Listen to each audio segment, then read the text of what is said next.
Hello everyone, मैं अंकुर वाबेले आप सभी का स्वागत करता हूं आपके अपने चैनल मैग्नेट बेंस हिंदी मीडियम पर। और आज हम बात करने वाले हैं कि हमने अलग अलग देशों से क्या लिया और एक टॉपिक होगा निष्कर्ष। विभिन्न देशों के संविधानों से लिए गए प्रावधानों पर और निष्कर्ष पर बात करेंगे। ये टॉपिक है क्लास 11th की पॉलिटिकल साइंस के चैप्टर नंबर 1 संविधान क्यों और कैसे से, और ये आखिरी टॉपिक है और इनके साथ चैप्टर हमारा खत्म हो जाएगा। तो सबसे पहले हम देखें, हमने पिछले वीडियो में देखा था कि हमने कोई संकोच नहीं किया किसी दूसरे देशों से कोई कॉन्सेप्ट लेने में, क्योंकि हमें उन कॉन्सेप्टों को लेकर, उन विचारों को लेकर, उन आदर्शों को लेकर हमें उसकी कमियां दूर करके भारतीय संविधान में शामिल करना था, ताकि समय कम लगे और उच्च आदर्श और उच्च नियम कानून हम अपने संविधान में शामिल कर सकें। तो इसी सिलसिले में सबसे पहला देश हमारे पास आया जिसको आप क्या कहते हैं, ये पहला देश हमारे पास आता है जिसको आप कहते हैं ब्रिटिश संविधान। क्या कहते हैं? ब्रिटिश संविधान कहलाता है। ब्रिटिश संविधान से हमने क्या लिया? तो सर्वाधिक मत के आधार पर चुनाव में जीत का फैसला। मतलब क्या होता है कि जो प्रथम आ जाएगा, प्रथम आने वाले को जीत, प्रथम आने वाले को जीत। अब इसका क्या मतलब हुआ प्रथम आने वाले को जीत? अगर मान लीजिए कि 10,000 या 1,000 की वोटिंग है, 1,000 लोग वोट डाल रहे हैं, मान लीजिए A, B, C, D, E ऐसे कुछ लोग चुनाव लड़ रहे हैं, तो ए को कितने वोट मिल गए? 400, बी को मिल गए 300, सी को मिल गए 280, तो कितने हो गए? 4 3 7 2 9, अरे ज्यादा लिख दिए क्या अपन ने? चलो अपन कर लेते। इसको मिल गए 300, इसको मिल गए 280, इसको मिल गए 250, इसको मिल गए 200 और बाकी के आदर्श में। तो सबसे ज्यादा वोट किसको आए हैं? तो सर्वाधिक मत किसने प्राप्त करे हैं? ए ने। तो ए क्या हो जाएगा? विजेता हो जाएगा। जबकि अगर आप देखें तो इसको केवल 300 लोगों ने मत दिए, 700 लोगों ने इसको रिजेक्ट किया। लेकिन फिर भी हमने क्या कॉन्सेप्ट रखा कि जिसको सर्वाधिक मत मिलेंगे सभी में से, जो सबसे ज्यादा वोट ले जाएगा वही जीतेगा। हम परसेंटेज पर यहां पर बात नहीं करते, हम 50% प्लस वाला कॉन्सेप्ट नहीं लगाते कि टोटल वोट का आधे मिलना चाहिए, वो नहीं लगाते हैं। हम क्या लगाते हैं कि जितने कैंडिडेट खड़े हैं उनमें सबसे ज्यादा वोट किसको मिल गए हैं, वो क्या हो जाएगा? उसको चुनाव जीता हुआ माना जाएगा। सरकार का संसदीय प्रारूप, हमने यहां से एक चीज ली है कि सरकार का संसदीय प्रारूप, तो हमने यहां पर संसद बनाई है। और संसद कैसी बनाई है? हमने ब्रिटेन से देखकर 2 सदन की बनाई है। 2 सदन की कैसी बनाई है? एक सदन को हम कहते हैं लोकसभा और एक सदन को हम कहते हैं राज्यसभा। ऐसा क्यों कह रहे हैं? एक सदन में जनता के द्वारा डायरेक्ट चुनकर, जनता से प्रत्यक्ष चुनकर लोग आते हैं, और एक में क्या होते हैं? अप्रत्यक्ष चुनकर लोग आते हैं। यहां पर हम एक्सपर्ट लोगों की भर्ती करते हैं और यहां पर हम जनता के द्वारा चुने गए लोगों की भर्ती करते हैं। तो राज्यसभा को हम ऊपरी सदन, अपर हाउस कहते हैं, और लोकसभा को हम निचला सदन कहते हैं। ये कॉन्सेप्ट हमने कहां से लिए? ये भी हमने ब्रिटेन से लिया हुआ था। कानून के शासन का विचार, अगर आप देखें कि अंग्रेजों को कुछ गलत भी करना है तो वो कानून में रहकर करते हैं। अगर आपको याद होगा 1919 का रॉलेट एक्ट, तो उन्हें अगर भारत में भारतीय नेताओं के साथ कुछ पकड़ धकड़ करनी थी, उनको अरेस्ट करना था, तो उन्होंने एक कानून बनाया। तो वो क्या करते हैं? कानून के हिसाब से ही चलते हैं। तो हमने भी बोला कि हमारे यहां भी शासन कैसे चलेगा? कानून से चलेगा।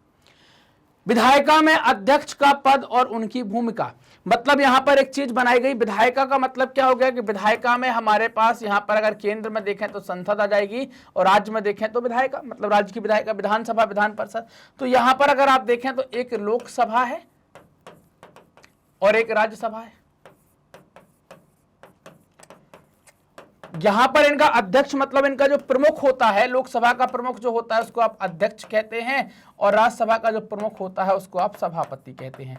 तो इनका सभापति कहते हैं। तो इनका पद वहां से डिसाइड हुआ कि कैसा पद होगा, साथ ही साथ क्या बनाया गया, उनकी भूमिका क्या होगी, ये हमने डिसाइड किया कि हर एक सभा का एक अध्यक्ष या एक सभापति होगा, और इसकी भूमिका क्या होगी ये भी यहां पर डिसाइड किया गया। और अगली चीज क्या ली? कानून निर्माण की विधि। कानून कैसे बनता है ये भी हमने कहां से लिया? अंग्रेजों से लिया। कानून कैसे बनता है? तो सबसे पहले हमें एक बिल बनाना पड़ता है, एक विधेयक बनाना पड़ता है। इसको फिर हम संसद के किसी सदन में रखते हैं, संसद के किसी सदन में रखते हैं, जिसमें भी रखना हो। मान लीजिए कि हम लोकसभा में चले गए, तो अब लोकसभा में इस पर क्या होगी? अगर आप लोकसभा में चले गए तो आपने कोई कानून रखा है तो इस पर क्या होगी? 3 पाठन होंगे। इसके क्या होंगे? 3 पाठन होंगे। 3 पाठन का मतलब क्या हो गया? 3 बार पढ़ा जाएगा। 3 बार पढ़ने का मतलब क्या है? पहली बार सबको कॉपी बांट देंगे, दूसरी बार पढ़ने का मतलब क्या है? सभी लोग उसको पढ़कर आएंगे, उस पर बहस करेंगे, और तीसरी बार पढ़ने का मतलब क्या है कि उस पर वोटिंग कर देंगे। अब जब लोकसभा में चला गया तो इसके बाद फिर राज्यसभा में आएगा, और यहां पर भी कुछ ऐसा ही होगा, 3 पाठन होंगे। मतलब इस पर बट जाएगा, लोग इस पर बहस करेंगे और फिर इस पर मतदान हो जाएगा। अगर दोनों जगह से सेम चीज पास हो जाती है तो फिर कहां चला जाएगा, फिर राष्ट्रपति के पास चला जाएगा। कहां चला जाएगा, राष्ट्रपति के पास चला जाएगा और राष्ट्रपति अपने सिग्नेचर कर देंगे तो क्या हो जाएगा, सिग्नेचर करते ही वो कानून बन जाएगा। अब सरकार उसको निर्धारित कर देगी कब से वो कानून लगाना है। क्लियर बात। तो कैसे कानून बनेगा कि हमें कोई एक विधेयक होगा, सदन के, संसद के किसी भी सदन में वो जा सकता है, चाहे तो लोकसभा चाहे राज्यसभा। अगर लोकसभा ने पास कर दिया है, फिर उसके बाद राज्यसभा ने भी उसको पास कर दिया है, राष्ट्रपति का हस्ताक्षर हो गया है, तो क्या हो जाएगा, वो कानून निर्माण हो जाएगा। मोटे तौर पर अगर प्रक्रिया में कहूं तो क्या हो जाएगा, ये जाएगा संसद में, संसद के दोनों सदनों से पारित होने के बाद ये जाएगा कहां पर, जाएगा राष्ट्रपति के पास।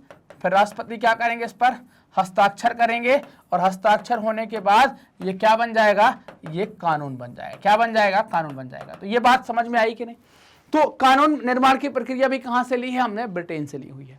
अब इसके बाद अगले देश की बात करते हैं। अगला देश क्या है, अमेरिका। यहां से हमने मौलिक अधिकारों की सूची, मौलिक अधिकार लिए हैं। तो मौलिक अधिकार आप पढ़ेंगे संविधान के भाग 3 में हमें पढ़ना है, जहां पर हम मौलिक अधिकारों का जिक्र करेंगे।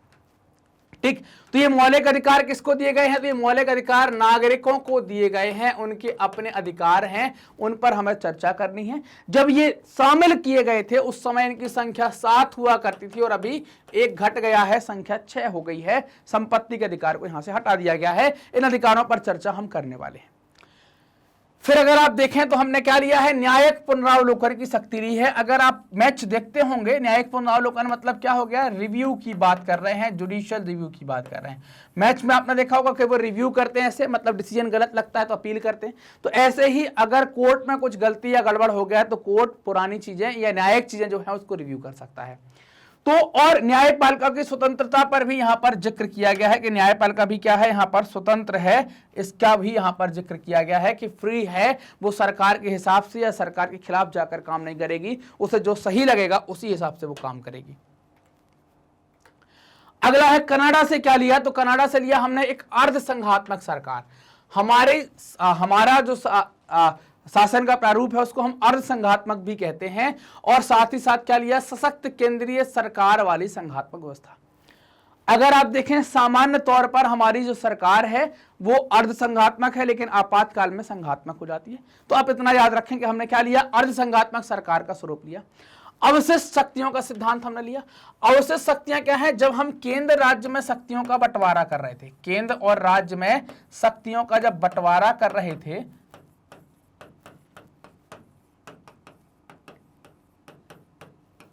तो हमने कुछ चीजें जिन केंद्र को देनी है उनको हमने संघ सूची में डाल दिया। किस में डाल दिया, संघ सूची में डाल दिया। जो हमें राज्य को देनी है उसको हमने किस में डाल दिया, राज्य सूची में डाल दिया। जिस पर हमें दोनों का अधिकार देने हैं उसको हमने किस में डाल दिया, समवर्ती सूची में डाल दिया।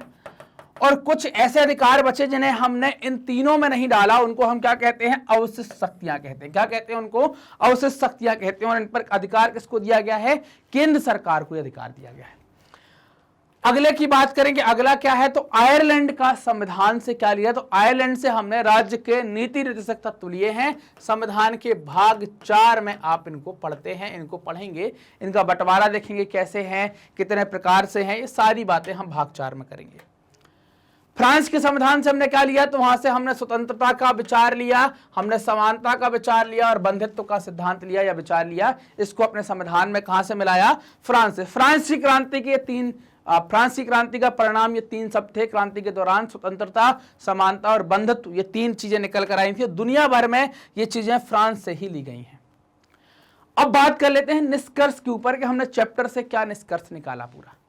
तो संविधान निर्माताओं की बुद्धिमत्ता और दूरदृष्टि का परिणाम है कि वे देश को एक ऐसा संविधान दिए हैं जिससे जनता द्वारा मान्य आधारभूत मूल्यों और सर्वोच्च आकांक्षाओं को वो स्थान यहां पर दे पाए।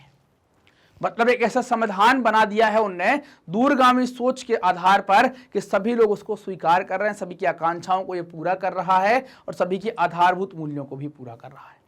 यही कारण है कि जिसकी वजह से इतनी जटिलता से बनाया गया संविधान न केवल अस्तित्व में है बल्कि एक जीवंत सच्चाई भी है। इसको लिविंग डॉक्यूमेंट भी कहते हैं। जबकि दुनिया के अन्य देशों के जो संविधान है वो कागजी पोथों में ही दबकर रह गए हैं, सिर्फ कागज का टुकड़ा बनकर रह गए हैं, जबकि भारतीय संविधान एक जीता जागता उदाहरण बन गया है। भारत का संविधान विलक्षण दस्तावेज है। कैसा दस्तावेज है? विलक्षण दस्तावेज है, जो अन्य देशों, खास तौर पर दक्षिण अफ्रीका के लिए एक प्रतिमान हो गया। तो हमारे संविधान को देखते हुए दक्षिण अफ्रीका ने भी और संविधान बनाया अपना, और अच्छा संविधान भी बनाया। 3 वर्ष तक संविधान बनाने की प्रक्रिया का मुख्य उद्देश्य यह रहा कि ऐसा संतुलित, कैसा बने, संतुलित संविधान बनाया जाए जिसमें संविधान द्वारा निर्मित संस्थाएं अस्त व्यस्त या काम चलाऊ ना हो, है ना, काम चलाऊ मत न रह जाए, बल्कि लोगों की आकांक्षाओं को लंबे समय तक संजोए रखें। आप पुस्तक के शेष भाग में इन व्यवस्थाओं के बारे में पढ़ने वाले हैं, मतलब हम जो चैप्टर और पढ़ेंगे तो उसमें इन सब के बारे में हम और पढ़ने वाले हैं। मैग्नेट बेंस अपनी हाई क्वालिटी एजुकेशन और फ्री एजुकेशन के लिए जाना जाता है, मतलब आपको क्वालिटी कंटेंट के लिए अब खर्चा नहीं करना है। सभी वीडियोस आपको मिलेंगे हमारे ऑफिशियल यूट्यूब चैनल पर, हमारी वेबसाइट पर, हमारे एप्लीकेशन पर 100% फ्री। आपको अगर ई नोट्स और ई बुक्स चाहिए हैं तो लिंक डिस्क्रिप्शन में दी गई है। आप हमसे कनेक्ट कर सकते हैं यूट्यूब, फेसबुक, इंस्टाग्राम और टेलीग्राम के माध्यम से। ये वीडियो आप देख रहे हैं मैग्नेट बेंस के हिंदी चैनल मैग्नेट बेंस हिंदी मीडियम पर, तो चैनल को सब्सक्राइब कर लें, वीडियो को लाइक और शेयर करना ना भूलें। कमेंट सेक्शन में जाएं, बताएं कि आपको वीडियो कैसे लग रहे हैं। मिलते हैं अगले वीडियो में, तब तक अपना ध्यान रखें, ख्याल रखें, मस्त रहें, पढ़ते रहें। धन्यवाद।